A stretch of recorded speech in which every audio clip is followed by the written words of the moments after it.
chakula cha matanga kikitengenezwa na watu wa maiti kinakuwa ni makosa. Mnasaba wa mtu aliyefariki ni ikiwa kile chakula kinatengenezwa na ahlul mayit. Kile chakula kikitengenezwa na ahlul mayit, katika hali hii inakuwa kile chakula ghairu mustahabba, hakifai kile chakula, si pahala pake wala si kulingana na maadili na mafundisho ya Mtume Muhammad sallallahu alaihi wasallam. Na haya yamekuja katika maneno ya wanazuoni wa Kiislamu, akiwemo Imam Nawawi rahmatullahi ta'ala alayhi, ambaye ametaja kwa wazi na bayana katika kitabu cha Al-Majmu' Sharh Al-Muhadhab. Akieleza ndani ya kitabu hichi Imam Nawawi rahimahullahu ta'ala anasema, wa amma islahu ahli al-mayit, ama wale watu wa maiti wenyewe wakitengeneza at-ta'am, wakitengeneza chakula, wale watu wenyewe wa maiti wakitengeneza chakula, anasema falam yunqal fihi shay, katika kufanya jambo hili hakuna kitu ambacho kimepokelewa katika dalili.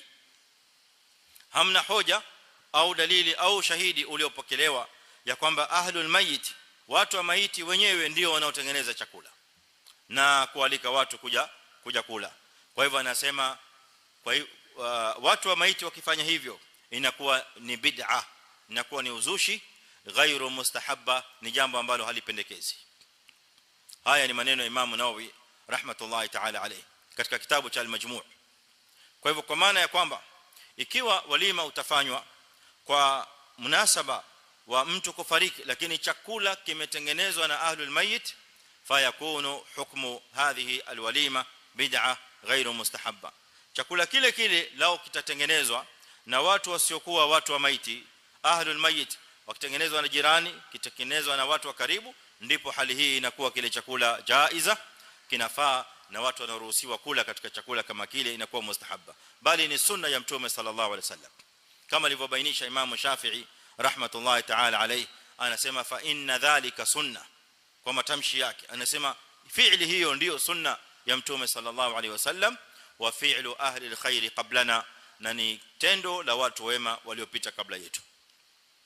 Kwa hivyo unaona kwamba chakula ni kimoja katika hali kama hii, au kwa mnasaba wa mtu kuondoka duniani, yani maiti, chakula ni kimoja ambacho kinaliwa katika siku ile maiti anapoondoka duniani au usiku wake, lakini hukumu inakhtalifiana kwa kuzingatia tu kile chakula kimetoka wapi.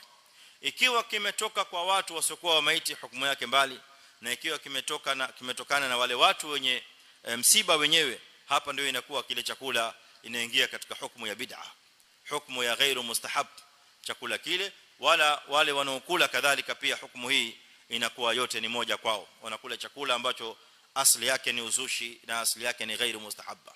Haya ni maneno ya al-Allama al-Imam an-Nawawi rahimahullah ta'ala.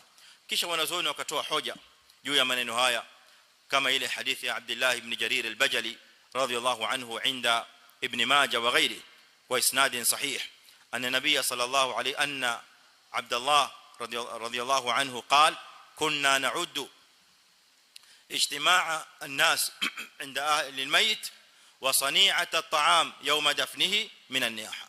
Ilikuwa tunahesabu na tunazingatia ya kwamba ule mjumuiko wa watu na kule kutengeneza chakula ile siku yule maiti anapofariki, wale watu wa maiti kutengeneza chakula, ini minan niyahati, hiyo ni katika jumla ya niyaha. Na niyaha ni jambo ambalo Mtume sallallahu alaihi wasallam ameyakataza, maombolezi ambayo Mtume sallallahu alaihi wasallam ameyakataza katika Uislamu.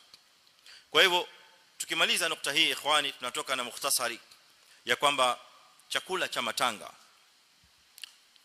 matanga kikitengenezwa na watu wa maiti kinakuwa ni makosa. Wale ahlul mayit wakitoa kile chakula, wakiwapa waislamu, jamani chakula hichi, ama mtu amekuja kati ya waislamu inda ahli almayit akapewa kile chakula kimetengenezwa na ahli almayit, inakuwa ni makosa. Lakini pale pakipatikaniwa chakula ambacho kimeletwa na wasiokuwa ahlul mayit, aljiran na qaraba, inakuwa ni sunna ya Mtume sallallahu alaihi wasallam. Kwa hivyo chakula ni kimoja, mnasaba ni mmoja, tofauti ya hukumu inatokamana na nani aliyetengeneza chakula.